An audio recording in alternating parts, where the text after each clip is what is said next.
Lately I've been having crazy thoughts. Yo, new MGK album is out. Well, EP I guess. 9 album EPs, longer than Kanye's albums as of this year. Strange times we're living in currently. But the feud with Eminem is over. MGK, there's new life breathed into him. More people are discovering him now as he reaches close to like 100 million views on his Rap Devil diss track. So, new EP, Binge. Let's get into it. Alright, mates. So starting off MGK's 9-song EP, we have a short intro track in the form of Long Time Coming. And honestly, I'm not really sure what MGK is referring to when it comes to this track. It could possibly be that now he feels like he's had enough and it's his time to shine, especially because of this whole Eminem feud that's going on, or at least that's what I think it might be about. It's a dark and somber instrumental with some removed guitar tones and eerie effects that give some moody character to the intro of this album. MGK's voice is also pretty different on this track, with an almost alt-rock influence in his voice. Loco, the single for this album, except for Rap Devil, I guess you could count that as a single too, kind of cuts into his crooning as the second track on this album, and brings it some more energy and liveliness. The industrial instrumental by Baze XX and Slim XX is really well done and keeps a very grimy and distorted bass line throughout, while the other components kind of change around in the background.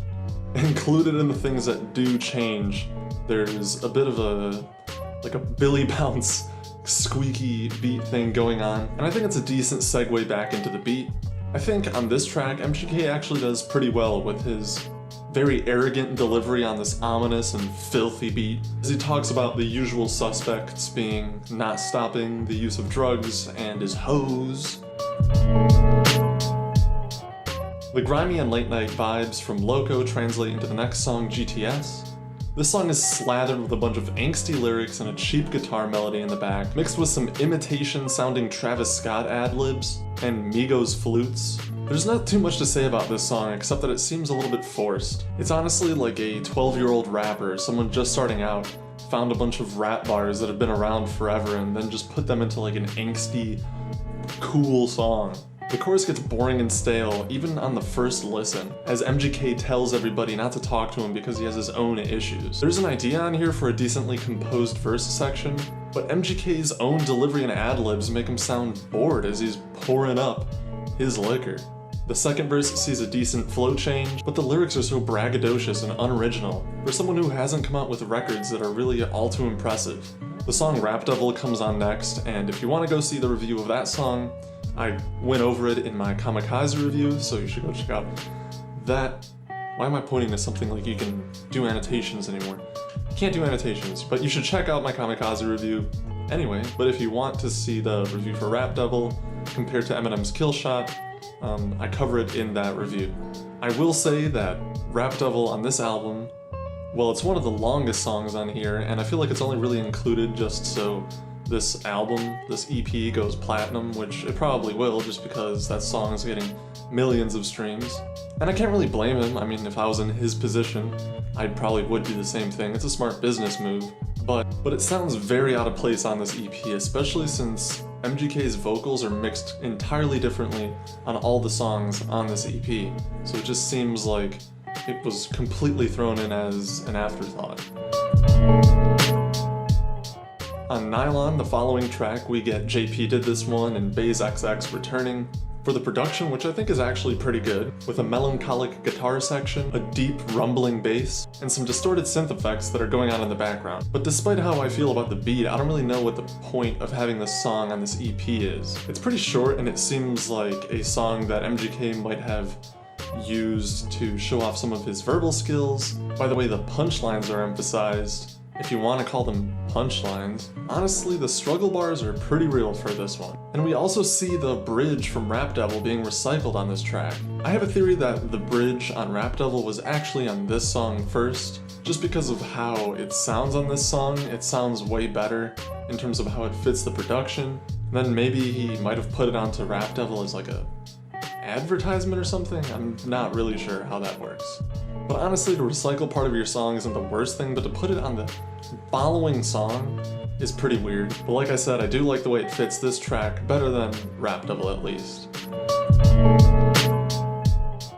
Lately is a better song that comes at the tail end of this EP, with some heavy trap-style production from Ronnie J and Slim XX returning on this track as well. The piano and guitar add a very nice late-night mellow melody to the deep thumping bass, and MGK gets more personal with his lyrics, which is honestly a nice change-up from the uninteresting subject matter of the previous songs. The chorus on this track is also a little bit too basic for me, as MGK blandly kind of talks about how hard it is to change, which is something that you could talk about, but it's just done so poorly on here and just so basically. It's not put in any way that really requires any sort of skill. It's just in your face, like it's hard to change. It's very hard. The bridge adds some character to the song. It's a good idea, but it doesn't really expound on anything. It's like a generic, demonic bridge. It just all seems a little bit too angsty for my personal taste. Definitely a better song on this EP, with Kelz sharing some of his personal struggle, which makes it intrinsically deeper in a way, but the composition and overall impact of the song fails, mostly due to its uninteresting chorus, which leaves a pretty lackluster impact. Signs is another more interesting track on this EP towards the tail end, and I think Hit Boy does a really good job on the slow, club-styled, and drugged-out production. Kelz also brings some good energy to the track, the chorus being a high point relative to the rest of the album. Generally, I think 24 Hours does a decent job on features, but I think his very wavy, auto-tuned voice on this track does more to hurt it than help it, as it cuts intermittently into the verses. It does give it a broader atmosphere, and the track does seem in a way more connected to the current rap youth, but his flow never changes, and it seems like 24 Hours is honestly just rehashing some unused Ray Shremmerd vocals. It seems very phoned in, but I can see that this track does have some good club potential despite how slow the actual beat is.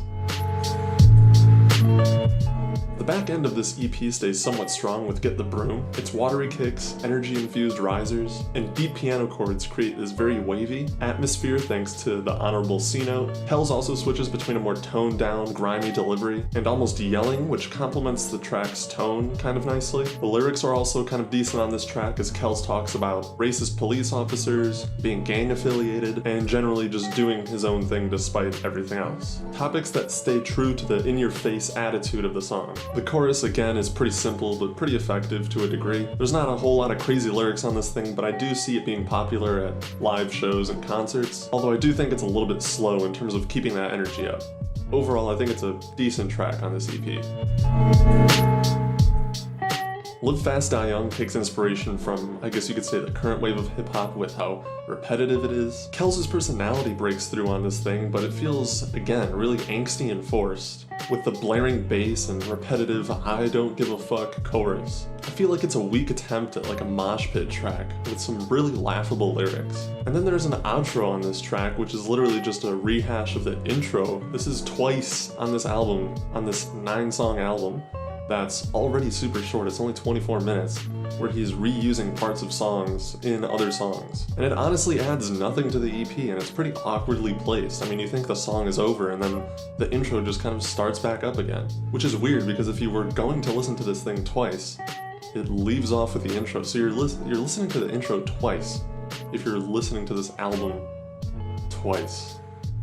Just to start it, if that makes sense. That's what I'm trying to get at. It doesn't make any sense. MGK took full advantage of this Eminem beef to promote this new EP, and that's completely understandable. But its weak compositional elements, lyrics, and general haphazard style don't give a good introduction of MGK for anyone who's just now figuring out about him. There's a lot of personality and energy on this EP, but it's not really aimed at anything too specific, except his own struggles and non-believers who, after this album, still have the right to be skeptical of Kelz's skills. So I'm gonna go ahead and give this album a 3 out of 10. Let me know what you guys thought about this album. Is it any good? Is it worth the whole Eminem feud? The new Brockhampton album, Iridescence, is out, so I'm going to be reviewing that album after this comes out. So until then, peace.